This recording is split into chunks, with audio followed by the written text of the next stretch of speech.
The normal we all knew and loved has left the building. And whether we like it or not, we are all leading in a new reality. Now, strange as this sounds to non-leaders, most of us who have been entrusted by God with leadership gifts feel curiously energized by the challenges of being in uncharted waters. It's how the Romans 12 verse 8 leadership gift actually works. There's actually, for gifted leaders, there's actually a kind of perverse exhilaration in all of this.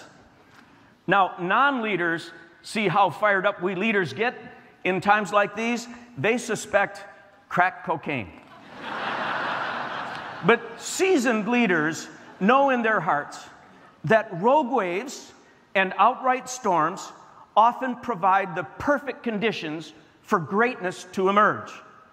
Rough patches force new levels of courage and creativity. It's not optional anymore. Howling winds demand a kind of focus and dispassionate decision-making that calm seas never necessitated. Raging seas call for ruthless prioritization and brutally difficult resource allocations. But in the middle of all of it, a God-anointed leader often hears whispers from the Holy Spirit, whispers that say, "This is why I gave you a leadership gift. You were born for this. We're going to get through this together, and we're going to talk about this chapter of our lives for the rest of our lives."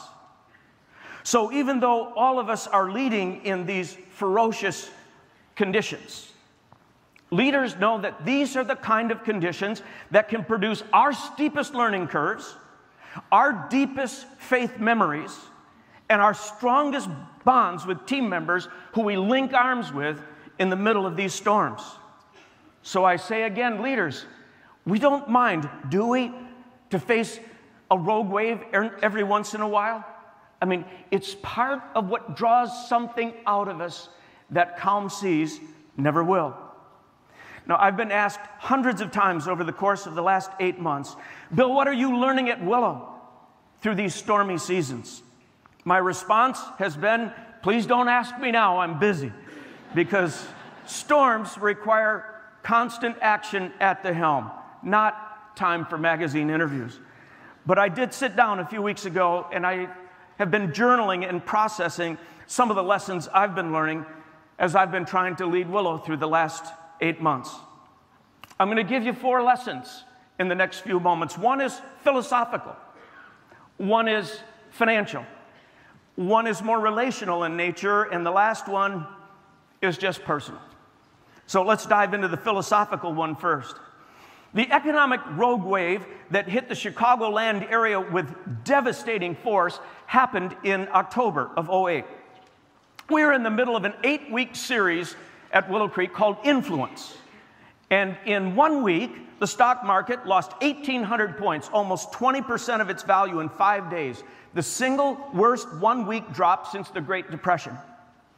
That week, hundreds of Willow Creekers were notified that they were going to lose their jobs.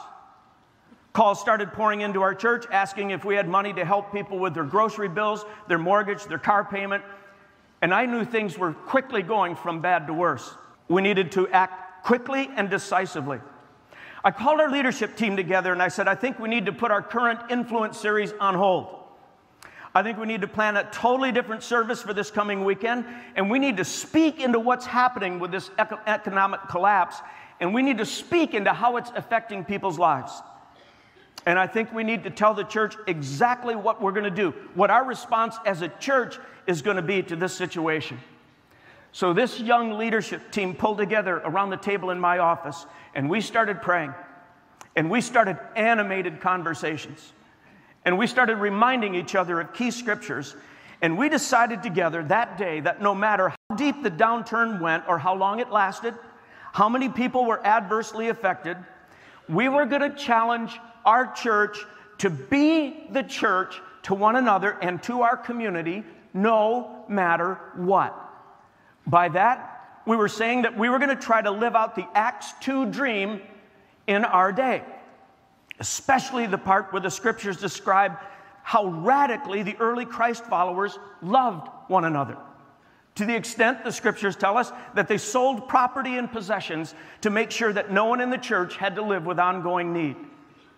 We said, let's be that kind of church to one another and to our community in the middle of this economic mess. And friends, I want to tell you, that was a philosophical decision. It was not a business decision. It was not a pragmatic decision. And I assure you, it was not a naive, romanticized decision. The rogue wave that hit our community forced us to ask ourselves yet again, do we still believe that the local church is the hope of the world? Do we still believe that God can and will intervene from heaven and do supernatural stuff here on earth in and through His church? And that day we decided in my office, yes, we still believe that stuff to our core. So we put a hold on the current series. And in 3 days, we crafted a weekend service called What We Can Learn in a Downturn. When it got to the sermon part, I first spoke to the people who had lost their jobs, lost their health care benefits, some who were worried about losing their homes and cars. And I said to them straight on, God is going to teach you many lessons in this downturn. I think He will prove Himself to be faithful. But I hope you learn another lesson in the weeks and months to come. I hope you learn afresh the beauty and power and the potential of your church.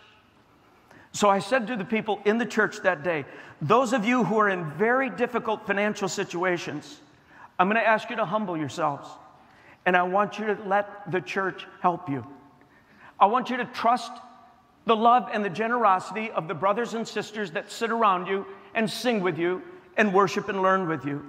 And I explained that we were going to expand our efforts with our food pantry, our benevolence ministry, our careers ministry, our budget counseling ministry, and so. And I ended my comments to that group of people by saying, some of you have never been on the receiving side of the equation at Willow.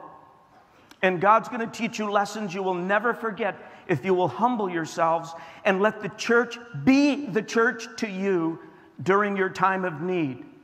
When I ended that section, the entire auditorium at all 3 services erupted in applause. Then in the same service, I addressed another group of people, and I addressed them straight on. And I said, many of us in this church have not been adversely affected by this downturn. And we need to step up. We need to be the church to those we worship with, to those who are facing the most difficult days of their lives.